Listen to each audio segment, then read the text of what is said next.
บทหนังบางเรื่องนะครับมันไม่จำเป็นว่าจะต้องยึดติอยู่ที่ตัวนักแสดงคนนั้นคนเดียวตลอดไปนะครับอย่างเรื่องแมดแม็กที่ตอนแรกเป็นเมลกิฟสันนะครับผ่านไปหลายปีเขาก็หาคนมาแทนเป็นทอมฮาร์ดีซึ่งก็ถือว่าเป็นการส่งต่อบทที่ยอดเยี่ยมมากแต่ใช่ว่าการหาคนมารับช่วงต่อหรืออะไรแบบนี้บางเรื่องเสียงตอบรับจากคนดูมันไม่ได้ออกมาดีเหมือนแมดแม็กนะครับวันนี้แหละฮะเราจะมาคุยเรื่องนี้กัน JCB Studio Presents การรับช่วงต่อที่ยากจะถูกยอมรับCloud Zero คือหนังวัยรุ่นลูกผู้ชายที่ได้รับความนิยมและเป็นกระแสอย่างมากในบ้านเราครับไหนจากคาแรคเตอร์ตัวละครในเรื่องที่โคตรเท่อย่างทาคิยะเกนจิครั้งหนึ่งกูแม่งเคยเบียวทรงผมแกเว้ยเอารูปไปให้ช่างตัดหรือจะเป็นพระรองอย่างเซริสวะทามาโอะที่หล่อเท่ไม่แพ้เกนจิสมทบด้วยตัวละครอินโทรเวิร์ตสุดแกร่งอย่างรินดาแมนแค่นั่งเฉยๆมันยังแอคและ2แรปเปอร์อย่างโจอี้บอยกับพี่แรปเอกนอกจากตีกันทั้งเรื่องแล้วเรียกเขาว่าอีกาเป็นหนังที่บทแท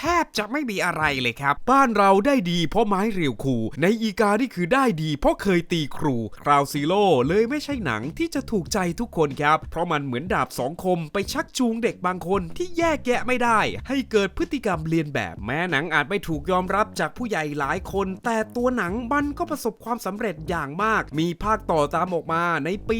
2009 ซึ่งก็เป็นภาคสุดท้ายของเหล่าแก๊ง GPS แล้วครับไอสัตว์โรงเรียนทั่วไปเขาฉลองกินเลี้ยงวันจบโรงเรียนเฮียเนี่ยแม่งตีกันฉลองวันป่าชิมหลังจากหนังจบไปก็มีข่าวลือมาเสมอฮะว่าเรียกเขาว่าอีกามีแผนที่จะสร้างภาค 3แต่กว่าที่ภาคต่อจะมาก็ล่อใช้เวลาไปถึง5 ปีเลยฮะโดยภาคใหม่จะไม่ได้ใช้ชื่อว่า Cloud Zero แต่จะเปลี่ยนไปใช้ชื่อใหม่เป็น Cloud Explode ซึ่งเป็นหนังที่ต่อจากภาค Zero เลยครับตัวละครเป็นเซตใหม่หมดครับแม้ว่าภาคใหม่นี้จะมีการเล่นปมดราม่าของพระเอกคนใหม่มากขึ้นทำให้หนังดูมีเหตุผลและจริงจังมากกว่า2ภาคที่ผ่านมาก็ตามแต่ปัญหามันอยู่ที่บทไม่ส่งพระเอกคนใหม่ได้ดีพอครับคาแรคเตอร์ของเขามันกลายเป็นคนหน้าตายที่ไร้ความรู้สึกเล่นแข็งยิ่งกว่าตอไม้ทำให้คนดูหลายคนไม่ค่อยเปิดใจให้เขาในการขึ้นมาเป็นพระเอกคนใหม่แทนรุ่นพี่อย่างเกนจิต้องบอกว่ามันไม่ได้มีแค่ตัวเอกนะครับเหล่าตัวละครในภาคใหม่นี้ก็แทบไม่มีเสน่ห์หรือมีอะไร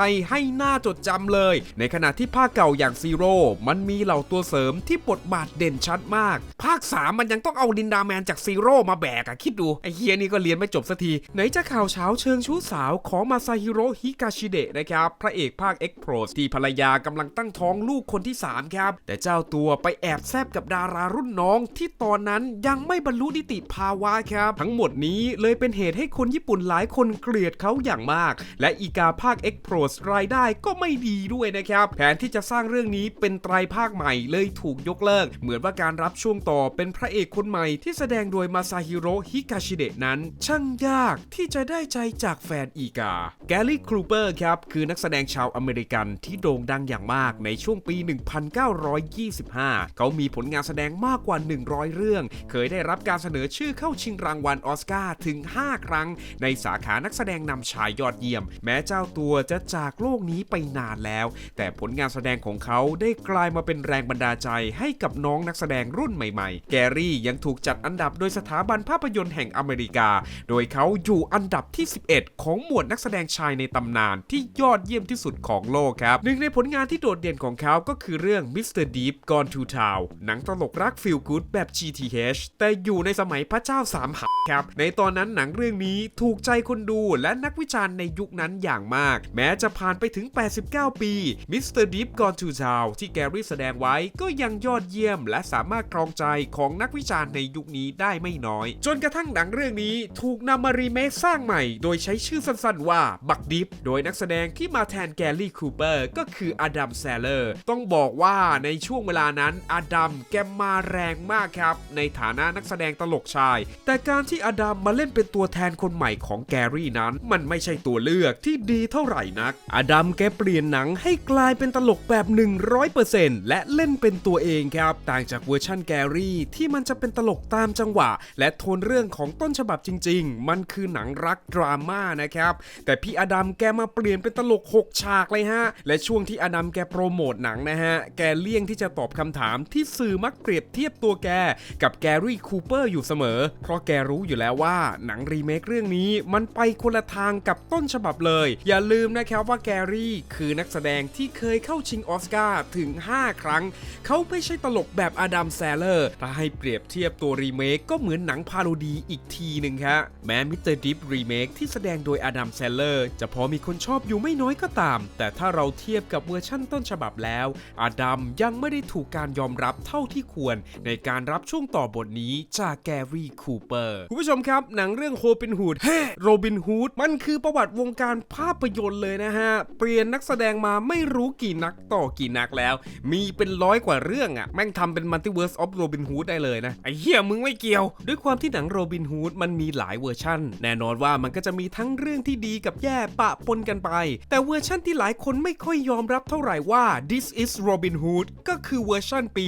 2018 ครับโดยตัวโรบินฮูดฉบับนี้ได้ผู้กำกับอย่างออโต บาเทสที่ก่อนจะมากำกับเรื่องนี้เขามีผลงานเด่นๆอย่างการกำกับซีรีส์น้ำดีเรื่อง Black Mirror และ Peaky Blinders แต่การขึ้นมาทำหนังฟอร์มยักษ์ฉายโรงครั้งแรกของเขามันไปได้ไม่สวยเท่าไหร่ครับแม้ว่าตัวโรบินฮูด 2018 จะมีคอนเซปต์ที่น่าสนใจและดูเป็นโรบินฮูดที่ร่วมสมัยไหนจะได้นักแสดงคุณภาพอย่างทารอน เอเกอร์ตันเสริมทัพด้วยนักแสดงสุดเก๋าเจมี่ ฟ็อกก็ตามแต่ภาพรวมทั้งหมดของหนังมันดันออกมาไม่สุดสักทางครับเหมือนผู้กำกับแกไม่รู้ว่าจะให้หนังออกมาทิศทางแบบไหนจะเป็นทีมยุคกลางก็ไม่ใช่จะสมัยใหม่ก็ไม่เชิงรวมๆแล้วคือหยิบเอามาใส่จนมั่วไปหมดครับให้ดูที่เสื้อผ้าของเหล่าตัวละครบางตัวฮะที่มันไม่เหมือนคนในยุคนั้นเลยยังกันในแบบยุค 5G แม้จะมีจุดเด่นด้านฉากแอคชั่นแต่ฉากเหล่านั้นไม่ได้ช่วยให้หนังประสบความสำเร็จบนบ็อกซ์ออฟฟิศเลยฮะด้วยบทหนังที่ไม่ดีครับทำให้ทารอน เอเกอร์ตันไม่ถูกยอมรับจากคนดูหลายๆคนครับว่าเขาคือโรบินฮูดโรเบิร์ต อิงแลนด์กับบทบาทเฟรดดี้ ครูเกอร์ที่บทนี้ของเขาทำใครหลายต่อหลายคนขวัญผวาตอนหลับมาแล้วครับผมมักบอกให้โรเบิร์ตเป็นเฟรดดี้ในแบบที่เขาอยากเป็นและผมประทับใจความสามารถที่เขาดึงเอามุมมืดของตัวละครนี้ออกมาได้นี่คือคำสัมภาษณ์ของผู้กำกับเวส เครเวนครับที่พูดถึงการแสดงของโรเบิร์ตฮะในโลกภาพยนตร์มันมีการเปลี่ยนนักแสดงและตัวละครอยู่บ่อยครั้งแต่สำหรับเฟรดดี้ ครูเกอร์มันยากที่จะหาคนมารับช่วงต่ออย่างมากครับเพราะโรเบิร์ต อิงแลนด์คือคนที่เกิดมาเพื่อเล่นบทนี้ครับเมื่อเวลาผ่านไปตัวละครนี้ได้ตกไปอยู่ในมือของค่าย Warner Brothers พวกเขาเลยตัดสินใจที่จะรีบูตแฟรนไชส์หนังเรื่องนี้ครับแต่แทนที่ Warner Brothers จะไปดึงผู้กำกับเก่าอย่างเวส เครเวนที่สร้างแฟรนไชส์นี้ขึ้นให้มากำกับครับซึ่งตอนนั้นป๋าเวสแกยังไม่เสียนะฮะ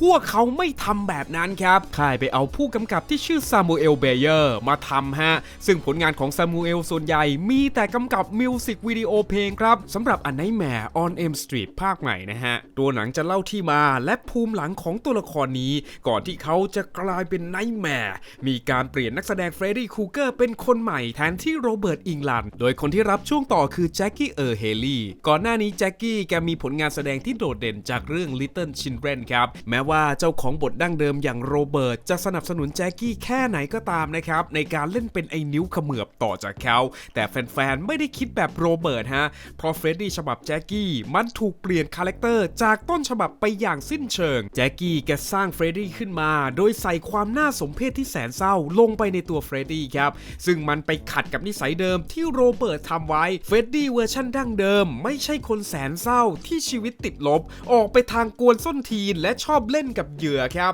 ในขณะที่ฉบับแจ็คกี้จะไม่มีอะไรแบบนั้นเลยกลายเป็นตัวร้ายที่ไม่ค่อยมีอารมณ์ขันที่สำคัญฮะเฟรดดี้ฉบับแจ็คกี้กลายเป็นตัวที่คุกคามทางเพศและออกแนวเปโดโรคจิตที่คลั่งเด็กพอมันมาเล่นประเด็นนี้ด้วยทำให้หนังไม่ถูกยอมรับเท่าไหร่ครับทั้งจากแฟนๆรุ่นเก่าและหน้าใหม่นี่คือเหตุผลที่ทำให้นักวิจารณ์และคนดูยังไม่ยอมรับในตัวแจ็คกี้ครับรุมเทคะแนนลบให้กับหนังเรื่องนี้แม้หนังจะทำกำไรจนใครหลายคนคิดว่าเราต้องได้เห็นแจ็คกี้กับบทเฟรดดี้อีกหลายภาคแน่ๆแต่คุณผู้ชมครับตั้งแต่วันนั้นจนถึงวันนี้ A Nightmare on Elm Street ยังไม่คลอดภาคใหม่ออกมาเลยก็คงจะเทไปเรียบร้อยแล้วล่ะฮะมันตั้ง15 ปีแล้วนะ The Clove หรือชื่อไทยอีกาพญายมหนังเล่าเรื่องราวของเอริก คลาเวนครับชายหนุ่มผู้ถูกสังหารอย่างโหดเหี้ยมพร้อมกับแฟนสาวของเขาแต่แล้วเอริกกลับฟื้นคืนชีพขึ้นมาอีกครั้งเจ้าตัวเลยตัดสินใจออกตามล้างแค้นครับนี่เป็นหนังที่เป็นผลงานแสดงชิ้นสุดท้ายของแบรนดอน ลีเจ้าของบทเอริกแบรนดอนได้ผสมผสานความร็อกแอนด์โรลที่โคตรคูลลงไปในตัวเอริกส่งผลให้ตัวละครนี้เป็นไอคอนิกอย่างมากไม่ว่าภาคต่อของหนังจะออกมากี่ ภาคต่อกี่ภาคก็ยังไม่มีอีกาพญายมคนไหนที่ทำได้ดีเท่ากับสิ่งที่แบรนดอนทำไว้ครับจนกระทั่งปี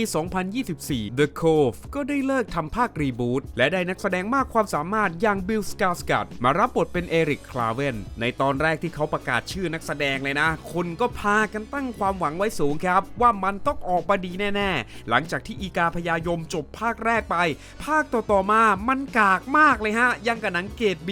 มาภาคใหม่นี้ยังไงก็ต้องกลับมาดังแล้ววะเอาของที่แบรนดอนทำไว้นี่แหละมารีบูตหากคุณหยิบของเรื่องเดิมมาเล่าในมุมใหม่อีกครั้งคุณต้องทำออกมาให้ดีที่สุดครับไม่เช่นนั้นมันจะกลายเป็นการเอาของเดิมมาปู้ยี่ปู้ยำแม้จะได้บิล สการ์สกัดมาเล่นเป็นพระเอกแต่บทเนี่ยเหี้ยแบบนี้บิลก็แบกไม่ไหวฮะเอริกเวอร์ชันนี้ได้โจ๊กเกอร์เป็นไอดอลครับจากร็อกสตาร์สุดเท่กลายเป็นไอหนุ่มโอรสท่อรีดผลงานแสดงที่ดีๆทั้งหมดของเขานะครับมาเสียเพราะเรื่องนี้เลยเล่นเอาแฟนๆบางคนไม่อยากนับว่าอีกาพญายมตัวนี้มันคือเอริก คลาเวนด้วยซ้ำครับหนังมันเหมาะสำหรับคนที่ไม่เคยดูต้นฉบับแบรนดอนลีฮะแต่ทั้งนี้ทั้งนั้นคนส่วนใหญ่ยังไงเขาก็ติดภาพที่แบรนดอนทำไว้ครับถ้าไม่ติดว่าตัวละครที่บิลแสดงชื่อเอริก คลาเวนนะครับมันจะเป็นหนังอีกาพญายมภาคใหม่ที่ดีกว่าภาคก่อนหน้านั้นอย่างมากครับติดตรงมันรีบูตจากแบรนดอนลีนี่แหละซูเปอร์ฮีโร่มันไม่ได้หมายความว่าต้องผูกกับบุคคลคนนั้นคนเดียวเสมอไปนะครับอย่างเช่นกัปตันอเมริกาที่มีการเปลี่ยนผ่านโลส่งต่อให้กับคนอื่นๆมาแล้วหลายต่อหลายคนแม้จะมีการเปลี่ยนคนมาทำหน้าที่แทนแต่เชื่อเถอะว่ายังไงคนแรกก็ยังคงเป็นที่หนึ่งในใจของใครหลายต่อหลายคนเพราะฉะนั้นเป็นปกติครับที่คนมารับช่วงต่อนั้นมันย่อมยากที่จะถูกยอมรับจากแฟนๆมันไม่ใช่ความผิดของนักแสดงแอนโทนี แม็กกี้นะครับเพราะในคอมิกของมาเวลฟาคอนก็มารับช่วงต่อจากสตีฟ โรเจอร์ในการเป็นกัปตันอเมริกาแต่เหตุใดพอมาเป็นฉบับภาพยนตร์ผู้คนบางส่วนกลับไม่เปิดใจยอมรับเขาเท่าที่ควรสาเหตุอาจมาจากคนส่วนใหญ่ไม่ได้รู้จักตัวฟาคอนหรือแซมดีพอครับเราได้เห็นเขาครั้งแรกก็ในกัปตันอเมริกาวินเทอร์โซเยอร์และบทของเขาส่วนใหญ่มันคือตัวสมทบครับบางเรื่องไปในฐานะตัวประกอบและยังแพ้แบบกากๆอีกด้วยนี่น่ะเหรอคนจะมาเป็นกัปตันอเมริกาแทนสตีฟ โรเจอร์แต่ปัญหาที่คนไม่อินจริงๆมันเริ่มหลังจากเอ็นเกมจบครับ MCU ไปเน้นทำซีรีส์ขายมากขึ้นและแทบไม่แคร์คนดูที่ตามทางโรงภาพยนตร์เท่าไหร่หลายคนไม่ได้มีเวลาว่างพอจะไปไล่ดูซีรีส์ของ MCU เพื่อที่จะได้รู้ที่มาที่ไปของตัวละครที่โผล่ในหนังเฟสใหม่พี่แซมเนี่ยเขามีซีรีส์ที่ได้พิสูจน์ว่าเขาคู่ควรกับตำแหน่งนิวกัปตันอเมริกาในซีรีส์ The Falcon and the Winter Soldier ถ้าใครไม่ได้ดูซีรีส์นี้แล้วไปดูกัปตันอเมริกา 4คุณจะงงๆกับหลายอย่างในหนังเลยฮะทาง MCU กลับให้ความสนใจตัวละครนี้น้อยไปความจริง The Falcon and the Winter Soldier ควรจะต้องเป็นหนังแล้วต่อด้วยกัปตันอเมริกา 4ด้วยซ้ำพอมันมาเป็นซีรีส์อย่างที่ผมกล่าวไปมันก็เลยเป็นเหตุให้หลายคนยังไม่รู้จักตัวละครนี้ดีพอครับและก็ต้องพูดกันตามตรงว่าแกไม่ใช่นักแสดงที่เป็นแม่เหล็กดึงดูดคนขนาดนั้นถ้าเทียบกับนักแสดงผิวดำคนอื่นๆในมุมผมหนังมันไม่ได้แย่นะครับเพียงแต่มันไปไม่สุดเหมือนทีวีซีรีส์ที่อัปเกรดขึ้นมาฉายโรงฮะคือมันเป็นเรื่องแรกที่เราได้เห็นแซมเป็นกัปตันมีหนังฉายเป็นของตัวเองบทมันควรจะต้องดีกว่านี้ฮะผมคิดแบบนี้นะฟังเอาขำๆนะฮะอย่าจริงจังมาเวลเนี่ยเขากำลังดูเชิงอยู่เป็นไปได้ว่าแซมถ้ายังเค้นไม่ขึ้นจริงๆหรือดันไม่ขึ้นเนี่ยเขาอาจจะตายนะฮะใน Avenger Doomsday และมีโอกาสสูงครับที่เราจะได้เห็นบักกี้ขึ้นมาเป็นกัปตันต่อเชื่อผมดิในหนัง Avenger ภาคใหม่มันจะต้องมีตัวที่ตายอยู่แล้วไม่รู้ว่าหวยจะออกที่แซมด้วยไหมจริงๆเห็นใจแต่แอนโทนี แม็กกี้อยู่นะประเด็นนี้ไม่ใช่ครั้งแรกที่แกเจอด้วยนะก่อนหน้านี้มันมีซีรีส์เรื่องนึงของ Netflix ที่ชื่อ Altered Carbon เรื่องเนี้ยผมว่าคล้ายๆบทกัปตันอเมริกาที่แกเล่นเลยซีซั่นแรกพระเอกคนเก่าอย่างเท่พอแกมารับช่วงต่อแล้วโดนแฟนๆซีซั่นแรกด่ายับว่าไม่เหมาะสมคือเสน่ห์หรือความดึงดูดแกสู้คนเก่าไม่ได้อยู่แล้วครับแทนที่บทจะทำให้ตัวแกมีอะไรน่าสนใจแม่งเสือกเขียนบทมาแย่อีกฮะนิสัยหลายอย่างของพระเอกภาคนี้ดันไปขัดแย้งกับพระเอกคนก่อนคือถ้าใครดูซีรีส์เรื่องนี้จะเก็ตสิ่งที่ผมพูดเลยเว้ยคือหนังพระเอกเนี่ยมันสามารถเอาใครมาแสดงก็ได้เพราะจิตใต้สำนึกมันยังเป็นตัวตนของพระเอกอยู่พระเอกร่างจริงๆมันคือคนเอเชียเว้ยพอมันตายเขาก็เอาจิตใต้สำนึกมันไปใส่ร่างใหม่ผมจำพล็อตมันได้ประมาณนี้แหละซึ่งพระเอกซีซั่น2บทมันเสือกไปเปลี่ยนให้ตัวละครมีอารมณ์ขัดกับซีซั่นแรกที่พระเอกจะเป็นคนนิ่งๆอะไรของมึงวะเนี่ยที่เขียนบทและผมโคตรแซดเลยซีซั่น2มันไม่ประสบความสำเร็จครับเขาเลยแคนเซิลซีซั่น3ในส่วน ส่วนของแอนโทนีแม็กกี้นะครับก็หวังว่าในอนาคตคนจะเปิดใจยอมรับเขามากขึ้นในฐานะผู้นำอเวนเจอร์คนใหม่ล่าสุดแฮร์รี่พอตเตอร์เขาเพิ่งประกาศแคส3นักแสดงหลักไปเรียบร้อยแล้วนะครับก็ถือว่าตรงตามนิยายเลยฮะแม้จะมีบางคนบอกว่าเฮอร์ไมโอนี่ไม่สวยเลยว่ะสู้ฉบับหนังไม่ได้คุณต้องเข้าใจก่อนว่าในนิยายเฮอร์ไมโอนี่ไม่ได้สวยขนาดนั้นครับในหนังหน้าเฮอร์ไมโอนี่มันพรีเมียมเกินนิยายไปเยอะแบบที่เขาแคสมาล่าสุดเนี่ยถูกแล้วครับที่ควรจะติจริงๆมันไม่ใช่ตัวละครนี้ต่างหากแต่เป็นตัวท่านอาจารย์ที่สอนศาสตร์มืดอย่างเซวารัส สเนปที่แคสเวอร์ชันนี้เล่นตีความฉีกจากนิยายแบบไม่เหลือเคราโครงเดิมเลยครับในนิยายสเนปถูกบรรยายไว้ว่าเป็นคนผิวสีซีดอันเนี้ยมึงก็ซีดไปซีดจนแหลโดยคนที่มารับบทเป็นสเนปคนใหม่แทนที่คนเก่าอย่างอารัน ริกแมนมีชื่อว่าพาป้าเอสซิดูครับย้อนไปวันที่ค่ายประกาศอย่างเป็นทางการว่าเขาคือสเนปฉบับทีวีซีรีส์วันนั้นคณะทัวร์ไปจอดรถลงบนโลกอินเทอร์เน็ตอย่างหนักเลยฮะซึ่งการแคสเขามาเล่นบทนี้เป็นการเลือกจากทางค่ายนะครับ JK Rowling ไม่มีส่วนเกี่ยวข้องเลยและ JK ก็รู้ผลตอบรับจากแฟนๆดีครับว่ามันต้องมีคนด่าเยอะแต่เธอก็ทำอะไรไม่ได้เลยนะฮะเธอให้สัมภาษณ์ถึงเรื่องนี้ว่าฉันไม่มีอำนาจในการไล่นักแสดงออกจากซีรีส์และต่อให้มีฉันก็ไม่ใช้ด้วยฉันไม่เชื่อว่าเราควรพรากงานหรือวิถีชีวิตของใครไปสรุปคือเจ๊แกก็ทำอะไรไม่ได้นะฮะไม่ว่าจะเกิดอะไรขึ้นการที่ค่ายเลือกเขามาก็ต้องมั่นใจแล้วแหละว่านักแสดงต้องมีอะไรดีจริงแม้ว่าตัวสเนปมันจะต้องเป็นคนผิวขาวตามนิยายก็ตามเอาให้สุดเลยวอกให้แม่มึงหิแตกไปเลยในแง่ดีนะฮะมันตรงตามนิยายคืออายุของสเนปที่ต้อง30ต้นๆฉบับหนังที่ใครหลายคนชมแคสแกเกินอายุไปเยอะเลยนะฮะเพียงแต่อลันแกเล่นดีครับและคนไม่อ่านนิยายเขาไม่รู้เรื่องนี้ด้วยพอมาเป็นซีรีส์อายุใช่แล้วแต่ลักษณะรูปร่างไม่ใช่ครับส่วนตัวผมมองว่าซีรีส์มันถูกสร้างขึ้นมาเพื่อเด็กเจนใหม่และต้องการให้คนอ่านนิยายถูกใจแต่มันก็ไม่น่าจะถูกใจแฟนนิยายทุกคนหรอกนะ จริงป่ะผมไม่อยากให้ Warner Brother เนี่ยมันสร้างด้วยซ้ำนะความจริงเลยพอ Fantastic Beasts มันเจ๊งใช่ไหมมันก็คิดอะไรไม่ออกแล้วเอาของเก่ามาสร้างใหม่แม่งเลยทั้งที่ความจริงจักรวาลไอ้คุณพอตเตอร์เนี่ยมันกว้างใหญ่มากมึงทำรุ่นพ่อมันก็ได้หรือทำช่วงเวลาที่ไอ้หน้าหล่อทอมมันเก็บเวลเป็นคนเฮี้ยก่อนอีวูอัปลักษณ์เป็นซีรีส์ก็ได้แล้วค่อยไปโยงเข้าฉบับหนังแบบเนี้ยมันจะดูขังกว่าอีกคือมันสามารถที่จะสร้างเรื่องราวที่น่าสนใจได้อีกมากมายครับโดยไม่ต้องไปหยิบของเก่ามาทำยกตัวอย่างเกม Hogwarts Legacy ที่เกมนี้ JK ก็ไม่ได้มีส่วนเกี่ยวข้องเลยนะครับแต่เนื้อเรื่องในเกมคือดีมากๆพอค่ายเขาหยิบของเก่ามาและทำแหวกมันก็ยิ่งทำให้แฟนชายดูแย่ไปอีกแต่มันก็ไม่แน่เสมอไปถ้าในมุมเด็กเจนใหม่เขาอาจจะชอบกันก็เป็นได้ครับยกตัวอย่างเรื่อง The Nutty Professor ครับที่ต้นฉบับพระเอกเป็นคนผิวขาวแต่พอมาปี 1996 มันถูกทำใหม่อีกครั้งโดยเปลี่ยนพระเอกเป็นคนผิวดำและกว่าจะยอมรับตัว 96 ได้เนี่ยก็เป็นเวลาเนี่ยแหละครับที่พอผ่านไปคนก็ให้ความสนใจกับอย่างอื่นแทนผมว่ามันก็คล้ายกับซีรีส์แฮร์รี่พอตเตอร์แหละครับถ้าคุณไม่ชอบคุณก็แค่ข้ามฉบับนี้ไปกลับไปดูฉบับหนังได้ถ้าให้ผมเลือกดูผมก็คงเลือกหนังไว้ก่อนเพราะตัวผมเนี่ยโตมาพร้อมกับเหล่านักแสดงในหนังมันผูกพันนะฮะและนักแสดงชุดใหม่แฮร์รี่พอตเตอร์เนี่ยในอนาคตเขาก็จะกลายมาเป็นเหล่าตัวแทนที่จะเป็นครองใจเด็กๆรุ่นใหม่ครับถ้าเรารู้สึกว่าฉบับซีรีส์มันไม่ใช่ไม่ต้องดูแค่นั้นเองครับเขาก็ไม่ได้บังคับเราดูด้วยใช่ไหมที่สำคัญครับตอนที่ซีรีส์มันออนแอร์แล้วแต่คุณไปรีวิวด่าโดยที่ยังไม่ได้ดูอันเนี้ยคือไม่สมควรอย่างยิ่งนะฮะเดี๋ยวกูสตูไปไฟใส่มึงนะโอเคครับถ้าคลิปนี้มีข้อมูลที่ตกหล่นหรือผิดพลาดประการใดตัวผมขออภัยด้วยนะครับและถ้าคุณชอบคลิปนี้อย่าลืมช่วยกันกดไลค์กดแชร์กด Subscribe ช่อง JCB กดกระดิ่งแจ้งเตือนด้วยนะครับเพื่อที่จะไม่พลาดคลิปใหม่ๆของ JCB Now I'm in the game, I was on the bench. First I was renting, now I'm collecting rent. First it with the Beamer, now I want the Benz.